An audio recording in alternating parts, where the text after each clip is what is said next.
over student fees.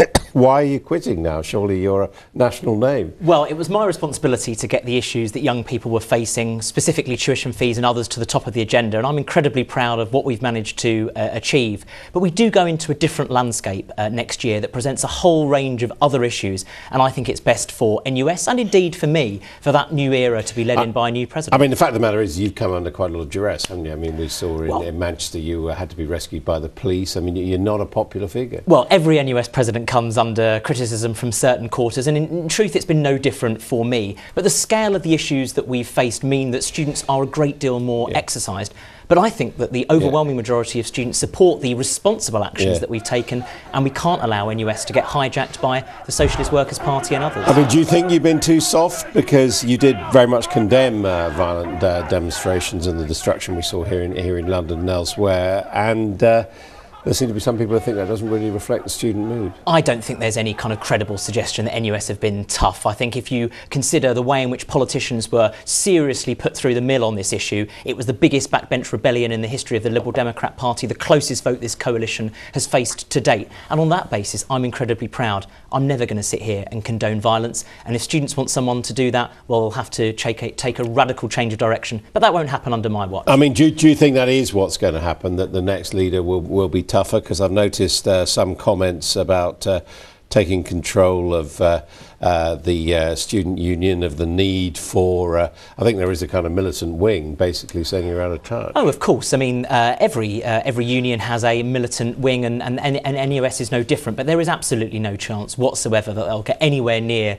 holding my post or indeed any credible post within the organisation. We need to continue representing the overwhelming majority of students that care about their day-to-day issues and not inciting the revolution, because that won't get us anywhere. I mean, what happens to you now? Because I imagine you've been in office of the NUS for quite a long time now. I've been around for a few years. I finish officially in June, and like lots of other graduates now, now, a real job. I'm going to have to go out and get a proper job like everyone else. And are you attracted by politics? I was originally. I'll have to wait and see what kind of comes up, but I genuinely care about education most, and that's where I suspect I'll look to next. But I mean, a lot of NUS leaders go on and become Labour MPs. Is that some of them do? I'm not particularly looking at that as a career option for me. I care about the role that education has in transforming lives. Now, you said in your resignation statement that you believe Student Action has brought the coalition to its knees. That said, the plans are still going ahead, aren't they, to put up tuition fees and all the rest of it? So in that sense, you haven't defeated the government. We didn't defeat the government on the issue of tuition fees, but we certainly brought a new realm of kind of protest to the forefront. We were the first organisation that really challenged the austerity measures in a serious fashion. And I think we've started to see government U-turns on other issues, which I'm not claiming credit for, but it did start a mood in this country where the government are going to have to think twice about how they apportion these cuts, which I still think are too deep and too fast. But on the central issue, fees are going to go up. You admit defeat on that? Well, the legislation has passed, but we will certainly not giving up our opposition to the tuition fee proposals, nor indeed looking at other ways in which we can try and ensure a better deal for students. And are we going to see more mass demonstrations? Well, we are mobilising for the TUC's national demonstration on the 26th of March, and I'm sure we'll see ongoing protests as universities look to set their price, and we'll hold to the government to their promise that only more than £6,000 should be charged in exceptional circumstances. And if you look back on the period, this very, very intense period that you've had as president of the National Union of Students, what mistakes do you think you made? Well, I don't look at it like that. Perhaps won't surprise you. I'm very proud of what we've achieved to get our issue to the top of the agenda in a difficult political climate. I think that we've acted responsibly, and I have to say I'd do everything all over again if I had that second chance. Aaron Porter, thank you very much indeed. Thank you, Adam. This is Sky News on our website, skynews.com. Is it time for Colonel Gaddafi to go? You can read Adam's take on the crisis in Libya online. And from public to private, who is best placed to run Britain's services? That's what we're going to be discussing after the break. Don't go away. What are you guys doing? We're making a documentary. Did you know it's kind of dangerous out there? Well, I spent a lot of time in Afghanistan. I think it's worse than Afghanistan. The brand new 5-part series starts with Chicago, Ross Kemp Extreme World, tonight at 9, Sky One HD. Asha would ask you something, if she could. She'd ask you to save her life. But she's too exhausted. She's starving. She'd look you in the eye. She'd ask again, if she thought someone, somewhere, had the heart to help. If Asha could ask you, would you help? You can help. You can save children's lives by calling Save the Children today. To help a child survive, will you give just £2 a month? Please give your support today by calling 0800 197 8282. Please, help a child like Asha right now. We know what it takes to save a child's life. The solutions are simple, but we need your help. £2 can buy the food to keep a child alive. Asha can't ask you, but we can. Please, will you stop children dying? Call 0800 197 8282 and give £2 a month. Thank you. I was like most blokes, ballroom dancing. You're having a laugh. I've given you a bash. No, I'm hooked. Mind you, all this gear doesn't come cheap. Still, Aviva saved me a few quid on my car insurance. 12 weeks free they gave me. No bad, eh? Want 12 weeks free on this year's car insurance? Go direct. Get the Aviva deal. So I'll see you back at the hotel. Okay, see you later. To learn a new language, you have to experience it. Be a part of it. Learn by intuition. That's how you learn with Rosetta Stone. See how fast and easy it is to learn a new language with this interactive free demo CD. Hola. Hola, buenos días. Quiero comprar unas manzanas. ¿Manzanas verdes o rojas? Manzanas rojas. Our unique program surrounds you in the language, matching pictures to words, the same way you learn to speak as a child. Learn at your own pace and track your progress. And our speech recognition technology gets you speaking faster with the correct pronunciation. That's why millions around the world have discovered how effective Rosetta Stone is. Call 0800 2800 926 now for your free demo CD and see how easily you too can learn a new language. Rosetta Stone is so effective, we offer a 6-month money-back guarantee. Call now for the fast way to learn a language, guaranteed.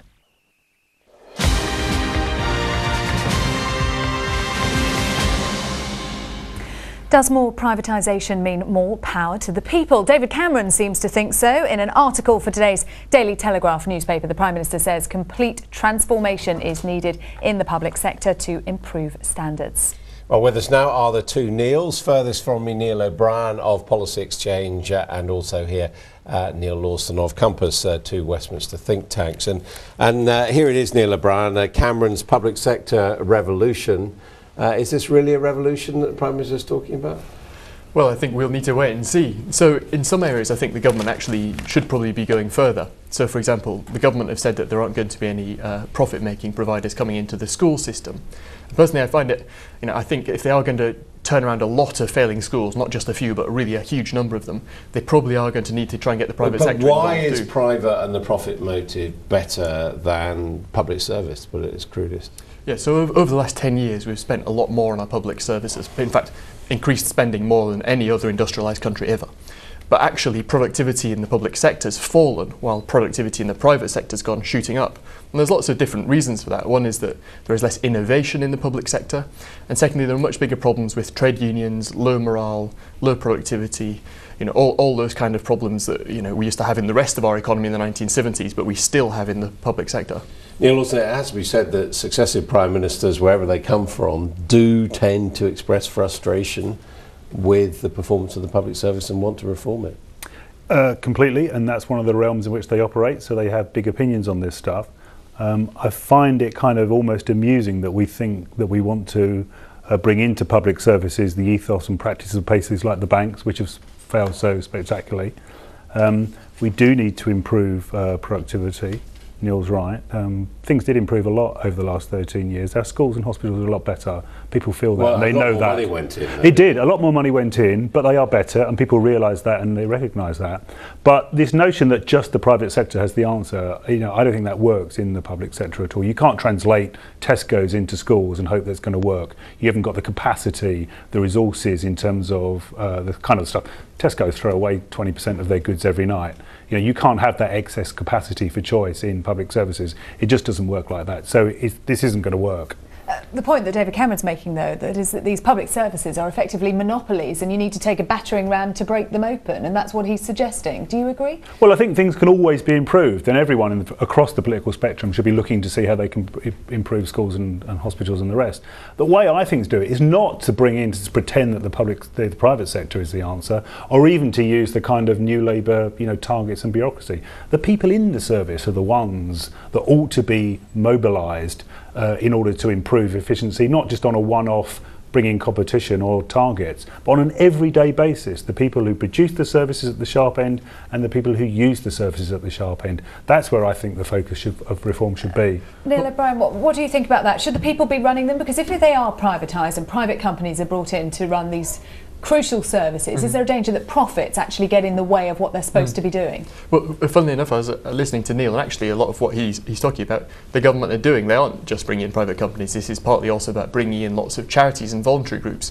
For example, I met some people who were trying to set up a new school the other day, a whole group of black community activists from South London who are just fed up with their kids having to go to the worst school. So it is about the kind of people power that Neil was talking about, actually, rather than just the private sector. And also they kind of agree with you, and they are trying to get rid of all these kind of forests of targets and kind of micromanagement, inspection and regulation, because that approach really just didn't drive up standards over the last decade. What actually works, Tony Blair used to talk about how it was standards not structures, but it turns out without the right structures, without competition of the kind that the government are talking about today, then you don't get good standards and you get falling productivity. I mean, the problem is potentially with this, as you say, you have various bodies, private bodies, charities, all the rest getting involved. There's going to be a certain element of who's in charge here, isn't there? But the government will be able to say, well, not us. So in that sense, there's a shirking of responsibility for what the public expect. Well, you say shirky, you could put it a different way. So if you're putting the power in the hands of the users of these services, be it schools, if you can choose where you send your kid to school, then it's not so much that the government are shirking their responsibility, it's that they're giving you control over it. If you're not happy with the school that your kid's having to go to at the moment, other schools, better schools will be able to expand, you'll be able to take your kids there. And Neil said you have to have surplus capacity to do that, but it's true, there's a lot of surplus places in our school system at the moment, nearly more than 10%, but it's just all the surplus places are in the worst schools. So I do think that this is an important reform, and with this kind of approach, breaking up these monopolies, introducing more choice, that really is the way you get better productivity and in the end, much better public services. Neil Lawson, is this another euphemism under the umbrella of the big society just for cuts? Well, it may be. I don't know. I tend to try and take people at their word and not try and guess whether there's a hidden agenda. I think it's quite difficult to introduce a big society when you're cutting public services. It's very difficult to volunteer for the library if there's no library and all of that. But the people who'll be licking their lips today over this announcement will be the Capitas, the Sercos, the big outsourcing companies, and they're driven by short-term profit demands to return, a maximum return to their shareholders. Now, do we think that that's the motive to improve public services? I mean, Neil talks about competition being the motive, and this is the essence of the difference. I don't believe that competition is the essence of the way in which we improve public services. I think it's through cooperation. But on balance, perhaps leaving aside the railway industry, wouldn't we have to say that privatisation of nationalised industries has been a success in this country? Well, I think we have to look at entities like the banks who don't really compete. They're all exactly the same. It doesn't matter which bank you go to, they're all rubbish. Yeah. They're big they are big monopolies. Well, I don't think they're very good. All those things. Well, I don't think anything of those. BT, can I get my broadband, organised and sorted out? Will they respond to my calls? Am I just left? I'm sure I should. Are you just left waiting in limbo by these big monopolies?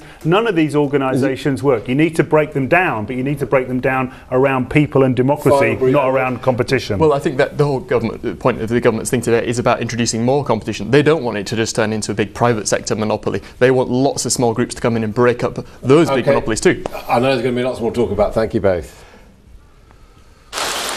As a slight chill spreads across Melbourne, we'll find a way to perk you up. Well, it's going to be mostly cloudy with rain and hail snow for many, although northern Scotland will be mainly dry. Southern Scotland will see the rain and snow becoming largely confined to the east by evening, but western parts could see the odd shower. There's the chance of further showers for western Scotland tonight, but most places will turn dry with the rain and snow over eastern Scotland clearing. It will be mainly frost-free under cloudy skies. Tuesday will stay cloudy, although there'll be some sunshine around the Moray Firth, with rain moving into the southwest during the late morning and afternoon. Further south now, England, Ireland and Wales will be cloudy with outbreaks of rain likely almost anywhere, heaviest and most persistent in the north and over the West Country. That will die out from the west later, becoming largely confined to the northeast England by evening. The rain will mostly clear England overnight, but Ireland and Cornwall are going to see prolonged heavy rain moving in later. Tuesday now will be dry in the east, wet in the west. Weather updates, sponsored by Qatar Airways. Well, no half-term break for us. That was Bolton & Co for today. Tomorrow we're going to be one step closer to the 2012 Olympics as London's Velodrome is unveiled. And coming up next, all the breaking stories, including the very latest from Libya and from Egypt, as David Cameron becomes the first Western leader to visit there since the government was overthrown. Afternoon Live coming up next. How else can you entertain your family for as little as £4 extra a week? Another giveaway. Upgrade to Sky Movies and get access to hundreds of different movies each week. Not bad. Monster premieres like Clash of the Titans, just one of the latest movies available each week. Amazing. Want to watch at a time that suits you? Tell me. For Sky HD customers at no extra cost, our premieres are available all week to watch on Sky anytime. That's really good. To upgrade now, call 08442 410 621. That's me, over 30 years ago. The same time Sun Life Direct introduced affordable life cover plans for the over 50s. In fact, their Guaranteed Over 50 plan is the most popular plan of its type in the UK. It's a straightforward way of helping with funeral costs or leaving a cash gift for your loved ones. If you're aged 50 to 85, you're guaranteed to be accepted without a medical. And you can start a plan from as little as £6 a month. As long as you keep paying your premiums after you've had the plan for 2 years, a fixed cash sum will be paid out when you're gone. Call this number now for an information pack and you'll get a free Parker pen just for inquiring. Plus, your first month's premium is free and you can choose a welcome gift. To find out more, call Sun Life Direct at their UK call centre now on 0800 141 2000 or visit sunlifeplan.co.uk. I was on my way to do a repair when I tripped on a cable that had been left near the top step. I was badly hurt and off work for weeks. I called First for Lawyers to help me claim the compensation I needed. If you've been injured in an accident in the last 3 years that wasn't your fault, call First for Lawyers now. We could tell you in minutes if you can make a claim. We offer a no-win, no-fee service, so it won't cost you a penny, and you'll keep 100% of your compensation. Call 0800 567 7844 now or visit firstforlawyers.com. When my Rachel arrived 3 years ago, I gave up my job. I always wanted to go back to work. But it had to fit in with looking after a small child. That's why I took an ICS teaching assistant course. Oh, it was great, I could study at home. All the course material arrived through the letterbox. I got all the support I needed online. So now, I'm a working mum at the nursery. I know a lot of mums here want to go back to work. Jane, over there, she's taken an ICS child psychology course. See ya! Hey, that's the great thing about ICS. There are so many courses to choose from. Childcare, beauty therapy, even starting your own business. If it hadn't been for ICS, I'd never have found out how much fun it is working with young children. Go on, invest in yourself. Call ICS now on 0800 056 5418.